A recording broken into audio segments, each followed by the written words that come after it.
My country people, now welcome back to my channel today. Tasha don't come out rain serious abuses on Mommy Z. Mommy Z na that woman where we say they wake up around 4 a.m. they cook for her husband. So you get a particular statement where we say the woman talk about the podcast where Tasha do of recent, where we say not sit well with Tasha. So Tasha don't come back to come reply her.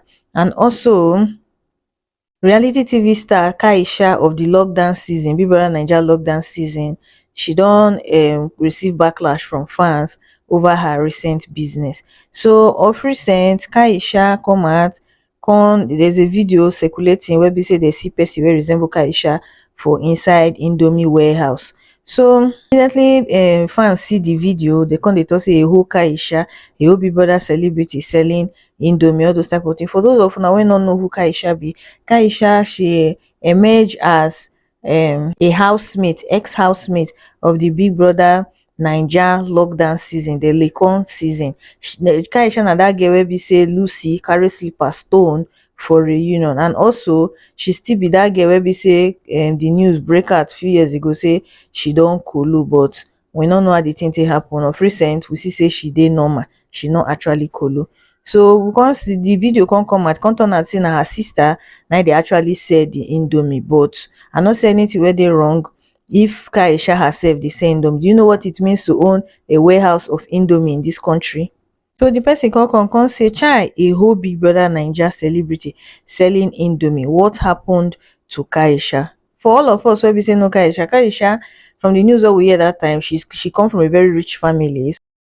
Since the Big Brother show end, nobody hear from Kaisha again. She just come out from anything social media. She just they live her life. So the person come her sister wey be say they call Zainab, na come out come respond to the person, come say lady response after being dragged for selling Indomie after being on Big Brother Naija. This time come say replying to the because reply the person wey talk that thing, come say I am not Kaisha and she's my younger sister, and if having a warehouse with Indomie and other provision stock because means that she's suffering to you, then you must be bigger than Otedola. We don't live fake lives here. Patronize Mary store today for all kinds of provision. I will keep the talker no matter what you they do for this life, no matter who you be, whatever business you are doing, as long as that business is legal, they harm anybody till they do one. Keep doing what you are doing. Not allow anybody shame you for waiting they put food on your table.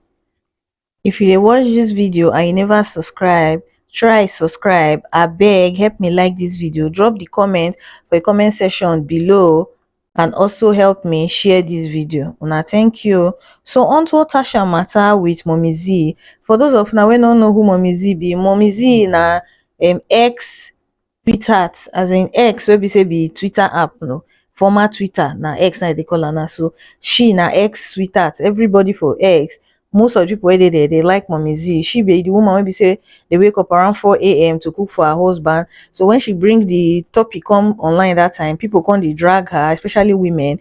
They drag her, say how you go they wake up around 4, say whose kinds of ahead life be that, and you even they pregnant, all those type of thing. According to Mommy Z, she say she start to wake up after she find out say her husband they eat food from the person wey be say a colleague for office wey be woman, say so na so she come start to wake up dey cook for the husband so that the man go dey carry food dey go house. So that news na come turn her life around, as she bring her come online. Different people come out, come dey buy her things, they give her money, they raise plenty money for her.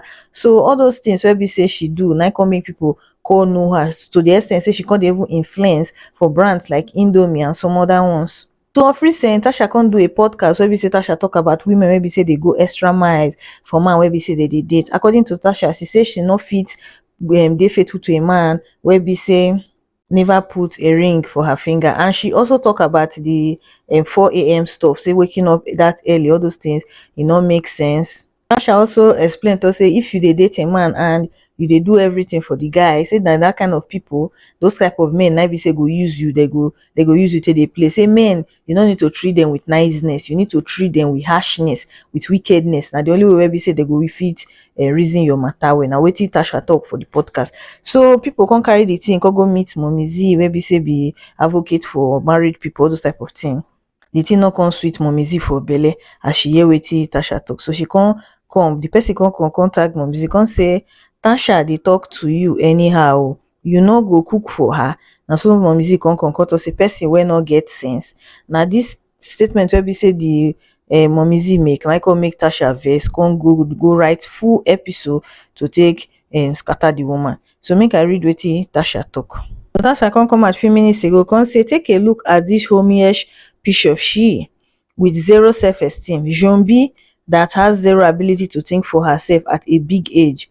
Really hope you use all the community fund you got from begging to actually send your daughter to a good school. That way she doesn't turn out stupid, hating on a fellow woman because it is popular to do so, or waking up 4 a.m. to cook or fish for a long throat hungry looking man. See, it will never be my fault you all don't understand context, and to even think I was praising the few on an episode of the Big Friday show is just funny.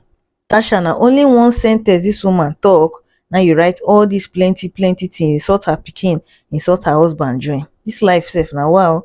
So as she make this statement, fans come go dey bring out receipt of when Tasha be beggar for street. According to them, they say Tasha na the number one beggar wey be say Big Brother don first produce before Erica sef. They say if not be Big Brother, nobody for know who Tasha be. So this na the first one wey be say they bring, where Tasha bring out her wetin they call her this thing, her bank account number that time for 2019 when they disqualify her. She bring out her account number for public where she take beg for money. Na still community fund na they give her.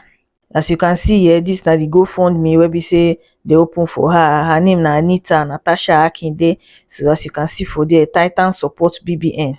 Look at the date here. This na the time where we say on November 9 2019 the news come out where they say BBNaija fans donate gift to reality star Tasha in Port Harcourt. So after they bring out the receipt finish, they come see me they drop their one or two. So we'll see some of their comments for this matter. So the first person here say so wrong to actually involve both the husband and the little girl. It was a war between you and Mommy Z, not the whole household. You actually involve the whole family because you feel they can't do you anything. You know that you can never involve a whole family. Well, the truth be saying, I not suppose the way Tasha take involve the whole family of that woman. Good like that. Families, you supposed to leave people family out of any bars boss where we say you they give the person. And that person can say, of course, you don't disappoint, get sense truly. The last person say you are truly not beneficial to your fellow women and the society at large. She's a woman you can never be. I really blame the people that gas you, because people like you shouldn't even be recognized or heard of on the face of the earth and no fear. To me, I believe Tasha for just ignore this woman, because Tasha no go ever feel win when it comes to Momizi. Momizi na ex sweetheart. They like her well for there. And a lot of people not like Tasha because of her attitude, especially of recent where we say she dey sabi shook mouth waiting not consign her. Which day for here where we say Davido and the wife come back from abroad, where we say Sophia Momodu, where be Davido baby mama come out come post one kind thing, because anytime where we say Sophia just see Davido and the wife, she go come and come post something. As he post that one, Tasha come to say yes, come applaud her. It can't be as if she dey obsessed with that family or something. So I don't know, she's always everywhere. That's why a lot of people don't like her. It's not as if most of the thing maybe she dey talk not get meaning. No. If you check her way, some of them they actually have meaning. But as long as it's coming out from Tasha's mouth, nobody go one year her because she's very problematic. Mommy on the other hand, she needs to rest these days. She's becoming a nuisance. Always replying on Twitter. They notice her tweet where she's always replying on Twitter. Sometimes, madam, drop your phone and go and sleep. Una take care, una bye.